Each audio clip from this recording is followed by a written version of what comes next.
الحمد لله رب العالمين، والصلاة والسلام على خاتم الأنبياء والمرسلين وعلى آله وصحبه ومن دعا بدعوته واهتدى بهديه إلى يوم الدين. السلام عليكم ورحمة الله. برزان في خوش حالي لواني سيم لا تفسير سورة النازعات بخزمتان بقمو بس رزامن دي خواهي قولي وهي وادار ميوي آزي السودي لول بقرن إن شاء الله. أعوذ بالله من الشيطان الرجيم. بسم الله الرحمن الرحيم. فأراه الآية الكبرى فكذب وعصى ثم أدبر يسعى فحشر فنادى فقال أنا ربكم الأعلى فأخذه الله نكال الآخرة والأولى إن في ذلك لعبرة لمن يخشى. بەڵێ خۆشەویستان، وەکولەوانی ڕابردوو سەرەتای ئەو باسەمان باس کرد لە خزمەت ئەو ئاەتانەدا کە خۆی گەورە سوبحانەهو وتەعالە باز لە ناردنی موسا دەکا عەلەیهی السەڵات وەسەلام لۆ لای فیرعەون. بەڵێ کاتێکەوە بەو شێوازە کەوا موسا عەلەیهی السەڵات وەسەلام بانگی دەکاتن لە بۆ لای خۆی گەورە سوبحانەهو وتەعالە فەقول هەل لەکە ئیلا ئەن تەزەکە وەئەهدیەکە ئیلا ڕەبیکە فەتەخشە. بەڵێ بە شێوازێکی زۆر نەرمونیان وەکو خۆی گەورە فەرمانی پێکرد بوو. بەڵێ پێی دەفەرمیتن ئایا لە بۆت هەیە، بەڵکو وەکو فەرمووکردنێک فەرمووی لێ دەکا و هانی دەدا لە بۆ ئەوی کەوا خۆی پاکاتەوە لە گوناه و تاوان، بە تایبەتی خۆی پاکاتەوە لەوەی کەوا بڕیاری شەریک لە بۆ خوای بوودا وەالعیاذ بالله و خۆی بەخوا نەزانی، ئیتر ڕێگای هیدایەتی نیشاندا و بترسێ لە پەروەردگاری. بەڵێ ئەوجا دەفەرمی فەئەراه الآیەة الکوبڕا، دەفەرمی موسا عەلەیهی السەڵات وەسەلام ئاياتی گەورەی نیشانیدا، ئاياتی گەورەی نیشانیدا. فەئەراه الآیەة الکوبڕا. دیارە کاتێککە فیرعەون داوای ئاەت و بەڵگە و موعجزەی لێ دەکاتن کە بەڵگەیەک بی لەسەر ئەوەی کەوا ئەو ڕەسوول اللهە موعجزەیەک نیشاندا کە لە توانای بەشەردا نەبی، ئەویش وەکو خۆی گەورە دەفەرمی فەئەراه الآیەة الکوبڕا. ئاەت الکوبڕا والله أعلم وەکو مفەسرین دەفەرمون ئەو دار عەسایە بوو کەوا لە دەست موسا بوو عەلەیهی السەڵات وەسەلام. کاتێکەوە فڕی دەدا بە فەرمانی خۆی گەورە ئەو دار عەسای دەبووە مارێکی گەورە و ئەژدیهایەکی گەورە. بەڵێ ئیتر کاتێکەوە ئەو ئاەتە گەورەی نیشاندا، ئەو جا لەگەڵ ئەوەش فەکەذەبە وعەسا، ئەو جا لەگەڵ ئەوەش فەکەذەبە بالخەبەر وعەسا الئەمر وعەسا الئەمر، کەواتە ئەو خەبەرە و ئەو هەواڵەی کەوا لەلایەنی خۆی گەورەوە پێیتی موسا عەلەیهی السەڵات وەسەلام کە ئەویان ڕەسوول اللهە و بانگی دەکا لە بۆ وەحدانیەتی خۆی گەورە سوبحانەهو وتەعالە، ئیتر ئەویان ئەو خەبەرەی بەدرۆ زانی، کەواتە پێغەمبەرەتی موسای بەدرۆ زانی عەلەیهی السەڵات وەسەلام، و هەروەها عیسیانی فەرمانەکانی کرد کەوا بانگی دەکرد لە بۆ لای خۆی گەورە سوبحانەهو وتەعالە، سەرپێچی کرد، ئامادە نەبوو دان بە وەحدانیەتی خۆی گەورە دابنێ سوبحانەهو وتەعالە. پاشان ثم ئەدبەڕ یەسعا، ئەوجا پاشان لە دوای ئەوەی کە ئەو ئاەتە گەورانەی بە چاوی خۆی دید، و وەکو مفەسرین دەفەرمون ئەوجا لە دوای ئەوەی کەوە وعدەیەکی دانا لە نێوان موسا عەلەیهی السەڵات وەسەلام لەگەڵ ساحیرەکانی، لە دوای ئەوەی کەوا ئیتفاقیان لەسەر جێگا و کات و ڕێگایە کرد، وابوو ئەوەی کە ڕوویدا لەو ساحە و لەو مەیدان لە پێش چاوی هەموو ئەو شەعبە و ئەو گەلە و ئەو قەومەدا کەوا خڕ ببوونەوە، لە دوای ئەوەی کەوا هەموو لۆیان بە دیار کەوت کەوا موسا لەسەر حەقە عەلەیهی السەڵات وەسەلام ڕەسوول اللهە، ساحیرەکانیش ئیمانیان پێهینا، ئەوجا لەگەڵ ئەوەش هەر ئامادە نەبوو بە هیچ شێوەیەک فیرعەون ئاعتراف بەو حەقەی بکە، بەڵکو ثم ئەدبەڕە، ئەوجا هەر پشتی تێکرد لەو حەقە، و یاخود لەو مەجلیسە و لەو جێگایی کەوا لەو ساحەی کە ڕوبەڕووبوونەوە ڕوویدا لە نێوان موسا عەلەیهی السەڵات وەسەلام لەگەڵ ساحیرەکانی فیرعەون و حەق بە دیار کەوت، ئەوجا لەگەڵ ئەوەش فیرعەون هەر ئەدبەڕە، لە پاشان دیسان هەر ئەدبەڕە و پشتی لەو حەقە کرد و هەروەها پشتی لەو مەجلیسە کرد و ئەوجا بە خێرا ڕۆیشتی یەسعا، بەوەی کەوا هەوڵیدا زۆر بەجددی بیری لەوەی کردەوە کە وەسیلەیەک و هۆکارێک پەیدا بکات و ئەوەی کەوا ئەو شتەی کە لە پێشچاوی ئەو میلەتەدا کەوا موسا عەلەیهی السەڵات وەسەلام ئەو سەرکەوتنە گەورەی بەدەستهێناش فکر لە شتێکی وا کردەوەکەوە شتێکی وا ئەنجام بداتن بتوانیتن ئەو حەقەی لەبیر خەڵکی بباتەوە توغیانی خۆی زیاتر لەسەر ئەو میلەتەدا بچەسپێنی. لێ دەفەرمی فحشر فنادى فقال أنا ربكم الأعلى. ئیتر وابوو لە نەتیجەی ئەو سعی و ئەو هەوڵدانەی و بیرکردنەوەی لۆ ئەوەی کەوا هۆکارێک پەیدا بکاتن کە هەوڵ بدا سەرنجی ئەو میلەتە لە بۆ خۆی ڕابچێشیتەوە ئەوە بوو فحشر فنادى خەڵکی هەمووی خڕ کردەوە و ئەو جاوەکو بە شێوەیەک کەوا نیدا دەکا و هاوار دەکا و بانگەواز دەکا لە ناو خەڵکی بە شێوەیەک کە دەڵێ ئیدعای خوایەتی دەکا وەالعیاذ بالله کە پێیان دەڵێ أنا ربكم الأعلى ئەمن پەروەردگاری هەر گەورەتانم. دیارەوەکو مفەسرین دەفەرمون کەوا لە هەر جێگایەک لە وڵاتەکەیدا فێرعەون چەند بت و سەنەمێکی دانابوو کەوا خەڵکی بیپەرستن ئەوجا خۆشی بە گەورەی هەموو خوایەکاندا دەنا وەالعیاذ بالله. ئیتر لە نەتیجەی ئەوەشدا وەکو ئەو حاڵەتەی کە بەسەری هات وەکو حاڵەتەکی هیستیری بوو لە نەتیجەی ئەو حەقەی کە لە پێشچاوی هەمووان خوای گەورە بەدەری خست لەو ساحەیەدا. ئیتر فێرعەون هەوڵی دا کەوا شتێکی وا ئەنجام بداتن دیسان خۆی فەرز بکاتەوە لەسەر خەڵکی وا بوو ئەو خەڵکەی هەموو کۆ کردەوە ئەوجا فەنادا وەکو دیارە کەوا نیدا هاوارکردنە و وەکو بڵێ دەلالەت لەسەر ئەوە دەکاتن کە بە جۆش و خۆشێکەوە ئەو خەڵکەی بەو شێوەیە بانگ دەکرد بەوەی کەوا ئیدعای خوایەتی دەکرد و دەیویست خوایەتی خۆی بەسەریان بسەپێنیتەوە وەالعیاذ بالله. بەڵێ ئیتر بەو شێوەیە ئەو پەڕی توغیان و ئەو پەڕی سەرپێچی فێرعەون لەو کەلیمەیە بە دیار دەکەویتن. لە نەتیجەشدا خوای گەورە دەفەرمێ فأخذه الله نكال الآخرة والأولى. خوای گەورە سزایدا سزایەکی وا کەوا بووە پند و ئامۆژگاری لە بۆ هەموو خەڵکی. جا دیارە فأخذه لە ئەخذەوە هاتێ ئەخذ واتە القبض على الشيء واتە شتێک بەدەستەوە بگری یاخود شتێک قۆڵبەست بکەی کەسێک قۆڵبەست بکەی. ئیتر لێرەدا کە فأخذه الله نكال الآخرة والأولى ئەخذی خوای گەورە و گرتنی خوای گەورە بە عەزاب لە بۆ ئەو کەسە.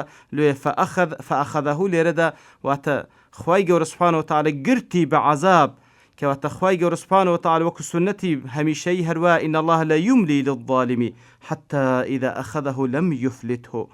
بەڵێ خوای گەورە جەڵەو شڵ دەکا لە بۆ کەسانێکی ستەمکار بەڵام کە گرتی ئەوە خوای گەورە سوبحانه وتعالى ئەو جارە بەری نادا بە عەزاب. بەڵێ خوای گەورە بە عەزاب بردیەوە بە شێوەیەکەوە کردیە پند و ئامۆژگاری لە بۆ هەموو کەسێک. فأخذه الله نكال الآخرة والأولى. ئەو لێردا زانایان بەو شێوەیە لێچێت دەنەوە هەندێک دەفەرمون نكال الآخرة والأولى واتە کردیە پند و ئامۆژگاری لە بۆ ئەو کەسانەی کەوا لە زمانی ئەودا دەژیان و هەروها لە بۆ ئەو کەسانەی لە دوای ئەویش دێن هەتا ڕۆژە قیامەت. وياخذ فأخذه الله نكال الآخرة والأولى بۆی کەوا خوای گەورە سوبحانه وتعالى کە گرتی بە عەزاب هەر لە دنیادا کاتێکەوە غەرقی کرد ئەوجا لە قیامەتیش لە ئاخرەتیش بە هەمان شێوە عینی بە بەردەوام لە بەرزەخ و لە ئاخرەتش هەر لە عەزابدایە. وهندێش دەفەرمون فأخذه الله نكال الآخرة والأولى بۆی کەوە خوای گەورە ئەو سزایی هینا سەری بەو دوو قەباحەتە گەورەی کە ئەنجامیدا کە هەموو ژیانی قەباحەت بوو بەڵام لەناو هەموو گوناه و تاوانەکانی زیاتر ئەو دوو گوناهە گەورەیە بوو کە یەک لەوانە کە گوتی أنا ربكم الأعلى ئەوە ئاخرەکەی بوو کەواتەوە ئاخر قەباحەتی بوو و هەروەها یەکەم قەباحەتش کە لە پێش ئەوە کاتێکەوە دەیگۆ يا أيها الملأ ما علمت لكم من إله غيري. بەڵێ پێیانی دەگۆ هیچ نەمزانی هیچ کەسێش کە هەبیتن لە جگە لە منکەوە شایانی ئەوەی ببتە ئیلاه و پەرستراو لە بۆنگۆ و پەرستنی لە بۆ ئەنجام بدەن. ئیتر خوای گەورە سوبحانه وتعالى تۆڵەی لێ کردەوە بەو شێوە تۆڵەی ئەو قسەی ئەخیری و ئەو قسەی ئەوەلیشی کەوا کردبووی. ئیتر بە هەر حاڵ خوای گەورە سوبحانه وتعالى بەو شێوەیە هەروەکو ئەو کە دەیگۆ فەخر و شانازی بە ملک و سوڵتان و دەسەڵاتەکەی دەکرد و دەیگۆ هذه الأنهار تجري من تحتی ئەو ڕووبارانەی میسر وا بەژێر قەسرەکەی مندا دەڕۆن و واتە لەژێر دەسەڵاتی منن. ئیتر خوای گەورە بەو ئاوەی کە ئەو فەخر و شانازی پێدەکرد خوای گەورە ئەوی غەرق کرد و بەو شێوەیە کردێ پند و ئامۆژگاری لە بۆ خۆی و لبو همو أواني لزماني أو داو حتى روج قيامتيش. فأخذه الله نكال الآخرة والأولى إن في ذلك لعبرة لمن يخشى. براستي أو بندو آموشگارية عبرة ديار عبرة لوي هاتي لعبور وهاتي واتكسي كوا بير لحالي فرعون بكاتوا أو عبرتي لوردقري بوي لحالك دسيت حالي شديكا أقل لحالتي سرپێچی کردن و بێ ئاگایی بی لە خوای گەورە سوبحانەوە وتعالە ئەوە باسکردنی باسی فرعون دەبی وای لێ بکە عبوری پێ بکە بیباتە حاڵەتێکی باشتر بۆی کەوە بچیتە ناو تاعەتی خوای گەورە و ملکەت بی لە بۆ خوای گەورە تاوەکو هەمان سەرنجامی فرعون نێتە سەرەوی. بەڵام چێ ئەو پند و ئامۆژگاریە وەردەگری؟ تەنها کەسانێک وەری دەگرن ئەوانەی کەوا لیمە یەخشە، ئەوانەی کەوا خەشیەیان هەیە، ئەوانەی کەوا لەخوا دەترسێن، تەنها ئەوان پند و ئامۆژگاری وەردەگرن. ئەوانەی کەوا یەخشا واتە ترسیان لە خوای گەورە هەیە، ترسێکەوە لە ڕوانگەی علمەوە، واتە ئەوانەی کەوا علمیان بە خوای گەورە هەیە سوبحانەهو وتعالە خوای گەورە دەناسن، ئیتر ئەوانن لە نەتیجەی ناسینیان لە بۆ خوای گەورە دەزان چە خودایەکی عەظیمە سوبحانەهو وتعالە، ئیتر لێی دەترسێن، ئەوانن پند و ئامۆژگاری وەردەگرن لەو ئاەتانە و لەو ڕووداوانێکەوە خوای گەورە سوبحانەهو وتعالە باسی کردە لە بۆمان. ئەوجا لە دوای ئەوە خوای گەورە دەفەرمی ئەئەنتم ئەشەدdu خەڵقا ئەم السەماء بەناها. ئەمجا خوای گەورە سوبحانەهو وتعالە دیسان باز لە ئاەتەکانی کەونی دەکا ئەوانەی کەوا شەک و گومانیان هەیە لە دەسەڵاتی خوای گەورە سوبحانەهو وتعالە. خوای گەورە سەرنجمان ڕاکێشیتن یاخود بەگشتی سەرنجی هەموو ئینسانەکان ڕاکێشی و بە تایبەتیش ئەوانەی کەوا بێ باوەڕن با بیر لەو کەون و بوونەوەرە بکەنەوە، با بیر لەو ئاسمان و زەویە بکەنەوە. جا خوای گەورە دەفەرمی ئەئەنتم ئەشەدdu خەڵقا، واتە دروستکردنی گۆ گرانترە و سەختترە، و یاخود ئاسمانەکان ئەئەنتم ئەشەدdu خەڵقا، دروستکردنی گۆ لە دوای مردنتان جارێکەکەوە لە سەرەتادا خوای گەورە خەڵقی کردینە و پاشان کە دەمرن ئایا دووبارە زیندیکردنەوەی گۆ زەحمەتترە، و یاخود خەڵقکردنی ئاسمان بەو شێوەی و بەو عەزەمەتەی کە وەکو معلومە وەکو خوای گەورە سوبحانەهو وتعالە لە جێگای کەدا دەفەرمیتن لەخەڵق السەماوات والأرض ئەکبەر من خەڵق الناس. بەڵێ خەڵقکردنی ئاسمانەکان و زەوی گەورەترە لە خەڵقکردنی ئینسان، لەبەرەوەی ئەو ئاسمان و زەویە بە فعلی زۆر زەخمترە و زۆر عەظیمترە و گەورەترە لە خەڵقی ئەو ئینسانە کچکەی مقارنەتەن بەو ئاسمان و زەوی کەوا تێیدا دەژێ. ویاخود هەندێک لە مفەسرین دەفەرمون ئەو کەسانێکەوە پند و ئامۆژگاری لە فرعونیش وەرناگرن، لەبەرەوەی لەوانەیە پێیان وابی کە ئەوان لە فرعونیش بەدەسەڵاتترن. ئیتر لێرەدا ئەو خیتابە لە بۆ ئەوانە ئەئەنتم ئەشەدdu خەڵقا، ئەنگۆ بەتواناترن، ئەنگۆ لە خیلقەت و لە هەیکەلدا ئەنگۆ بەتواناترن، یاخود ئەو ئاسمانە پتەوترە و یاخود ئەو ئاسمانە بەهێزترە لەنگۆ. کەواتە لێرەدا بە هەر حاڵێک بی ئینسان کە فکر لە ئارد و ئاسمان، لە دروستبوونی ئارد و ئاسمان، لە بەردەوامبوون و تەدبیری ئارد و ئاسمان، بەڕاستی گەورەی و عەزەمەتی خوای گەورەی لەو بەدیار دەکەوی و گچکەیی و زەعیفی و لاوازی خۆشی لەو بەدیار دەکەوی. بەڵێ ئەوجا دەفەرمی ئەو ئاسمانە چێ؟ ئەو ئاسمانەی کەوا خوای گەورە خەڵقی کردیە دەفەرمی بەناها، ئەو ئاسمانە خوای گەورە بینایی کردیە. بەناها دیارە وەکو زانایان دەفەرمون واتە بە شێوەیەک خوای گەورە خەڵقی کردیە، واتە بەناها بیناء عەظیما محکەما، واتە خوای گەورە بە شێوەیەک خەڵقی کردیە، بە شێوەیەکەوە زۆر بە محکەمی، بەبێ ئەوەی هیچ خەلەل و کەم و کورتی و نوقسانیەکی تێدا بیتن، بە هیچ شێوەیەک نوقسانی تێدانێ. وەکو خوای گەورە لە سوورەتی مولکدا دەفەرمی چەندین جار دەفەرمی تەماشای بکە و لێی وردبەوە بزانە داخوێت کەم و کورتیەکی تێدا دەبینی. رفع سمكها فسواها، دیارە ئەسەمک لە لوغەتەوە بە معنای سەقف دێ، کەواتە خوای گەورە سوبحانەهو وتعالە ئەو ئاسمانەی بینا کردیە بەو شێوەی بەو ڕێک و پێچیەی. ئەوجا رفع سمكها وەکو سەقفێک بەرزی کردیتەوە لە سەروی ئینسانەکاندا و لە سەروی زەویدا خوای گەورە بەرزی کردیتەوە. فسواها، ئەوجا زۆر ڕێک و پێک خەڵقی کردیە، زۆر ڕێک و پێک خەڵقی کردیە بە شێوەیەکەوە فسواها واتە بالضبط دەفەرمی ئەبلغها الغایە أبلغها الغاية المقضية لها فجعلها تامة مستوية بالغة الغاية المقصودة من خلقها. كواتە ئەوەی کەوا خوازراو بوو، ئەوەی کەوا دەویسترا لێی دروست بکرێ بەو پەڕی ڕێک و پێچی خوای گەورە خەڵقی کردیە.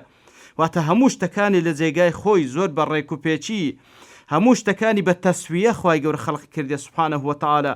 هیچ کەم و کورتێکی تێدا نییە. ئەو پەڕی ڕێک و پێچی کە لە ئاسمان خوازراوە خوای گەورە بەو شێوەیە خەڵقی کردیە. ڕەفع سەمکەها فەسەواها.